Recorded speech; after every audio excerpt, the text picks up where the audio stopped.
Well, good morning. Welcome to the Lucy Craft Laney Historic Museum. We're excited to have everyone here with us today.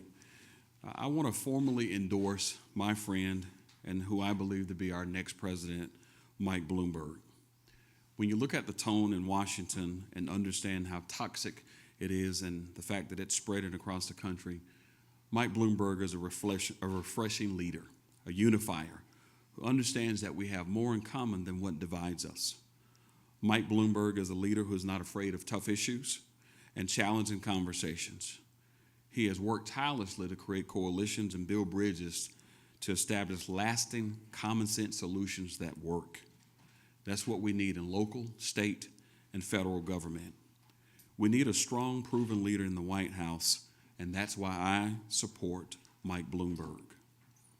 Not only do I support him, but when I think about the 12-year run as mayor of our nation's largest city, an incredible body of work and philanthropy supporting political causes, from green energy to sustainability and the lives of young people, I thank my friend Mike Bloomberg for the work that he has done and will do in these United States of America. At a time when the heart and soul of our country is being divided, we need a leader who has been touched by the better angels of our nature. Mike Bloomberg is that leader. And so I welcome him to the city of Augusta. I not only welcome him to our city, but I formally endorse as our next president, Mr. Mike Bloomberg, the mayor. You're the greatest. Thank you. Good afternoon, everyone. And thank you, Mr. Mayor, for your support and your leadership here in Augusta. It's great to be here and to talk to voters about some of the issues that matter the most to them. We went to a coffee shop where took a lot of pictures, including, it turns out, with the mother of one of my security people who's lived here forever, and he's now a hero because he got his mother to take a picture with this mayor. Didn't seem to care about me, but this mayor was the one that mattered. It is great to see some of the work that the mayor is leading to put this city back on track for a bright future. Mayor Davis has done a great job, and as president of the African American Mayors Association, he is in a key position to help cities work together and spread good ideas, which is critically important. Now, I know we both believe in the power of cities to drive change around the country. That's what mayors do, and we've both been lucky enough to serve for a while and make a difference. We also both have degrees in electrical engineering, although I'm sure that Mayor Davis got better grades than I did. You went to Georgia Tech, is that right? I did. Well, I went to Johns Hopkins, and I think Georgia Tech did have a better engineering school. I hope not today, but maybe back then. Let's just say my academic record was I was one of the students that made the top half of the class possible. You're supposed to laugh at that, folks. So I'm honored to have his support, and I'm running for president, as you know. And people say, why? And the answer is to defeat Donald Trump and rebuild America. I think the stakes could not be higher. We cannot afford 4 more years of President Trump's recklessness and unethical actions. If he wins another term in office, we may never recover from the damage. We must win this election. And we must begin rebuilding America by investing right here at home and restoring our nation's credibility and moral leadership abroad. I have spent my career bringing people together and tackling big problems and fixing them. It has worked well in business and in running the country's largest, most progressive city, and I think it can work in Washington as well. One of my priorities as president will be supporting and empowering local leaders like Mayor Davis, because I know how effective local governments can be. Local governments are where you deliver the services. Local governments are where the people can get to talk to their leaders on the streets every day. And I'm happy to say that we made a big difference in New York City, just as Mayor Davis has made here. In New York City, we raised graduation rates while I was mayor by 42%. We cut murders in half while also cutting incarceration rate by 39%. And we cut carbon emissions by 14% while also creating hundreds of thousands of new jobs. And we expanded public health insurance. Now, I know we can make big progress on all of these issues nationally because we did it in New York. Not just me, but the team that I put together. And teamwork is the real key to making government efficient. I know we can beat Donald Trump because we've already beaten him. We've taken him on in gun violence and won stronger gun laws in states all across this country. We've taken him on over climate change, and we've led an effort that has closed more than half of the nation's dirty coal-fired power plants. We've also taken him on over e-cigarettes used by children, and we're now winning in cities and states across the country. Georgia, as you know, is a crucial background state in this election, but what you don't see is presidential candidates coming here very often. The fact is, President Trump is about the only one spending money here and in swing states around the country, and that's a big problem for our party.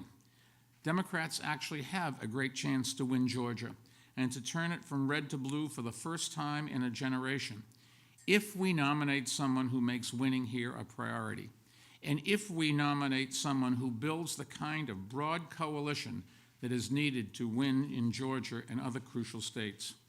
That's what I'm working to do, and that is why I am here. We can win more than just the presidential election in Georgia. Georgia is the only state with 2 Senate seats up for grabs in November. Democrats can win both of those, and I'll do everything I can to make sure that happens.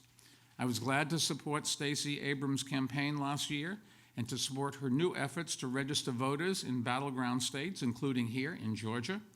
Governor Kemp's attempt to purge another 300,000 voters from Georgia's voting rolls has nothing to do with the integrity of the voting rolls and everything to do with hurting Democrats, and we can't let that happen.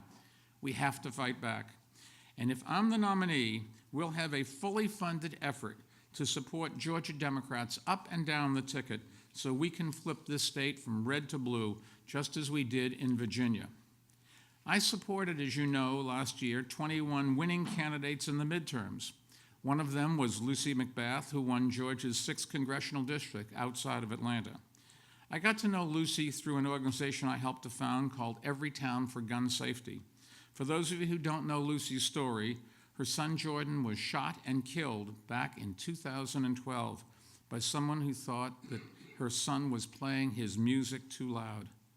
It was just one of those senseless tragedies that happen too often across this country.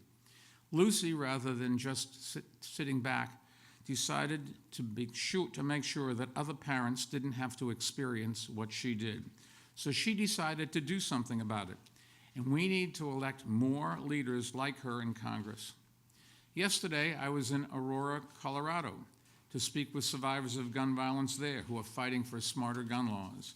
I outlined what I would do as president to end the scourge of gun violence, like strengthening background checks and other common sense gun laws, keep guns out of dangerous hands.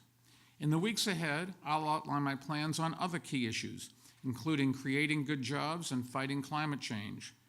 But more than plans, what I offer is leadership to turn plans into reality. America is at its best when we work together to find meaningful and lasting solutions to the big challenges that we face. I'm tired of this country being a place where we don't talk to each other. I'm tired that the left doesn't talk to the right. I'm tired that Republicans don't talk to Democrats, that blue doesn't talk to red. We have a president who is not supposed to be the head of a party, but the head of the whole country, and he just doesn't get that. We've got to stop pulling people apart and start bringing them together, and that's what I will do. As a child and as a Boy Scout, I was taught to believe in the promise and potential of America and the openness of the American dream. I still believe in that ideal, but I have never been more worried about our country's future. And that's why I decided to run, having said a while ago that I wasn't going to run. But when I took a look at what was happening and things were getting worse, and I didn't see others that I thought could beat Donald Trump, I said, shame on me if I didn't have the courage to stand up and at least try. And I'm going to try, and I'm going to win. I'm ready to roll up my sleeves and motivate people to come together so that we can rebuild America and make it fairer and better. I'm ready to get working, and I am honored to have Mayor Davis's support.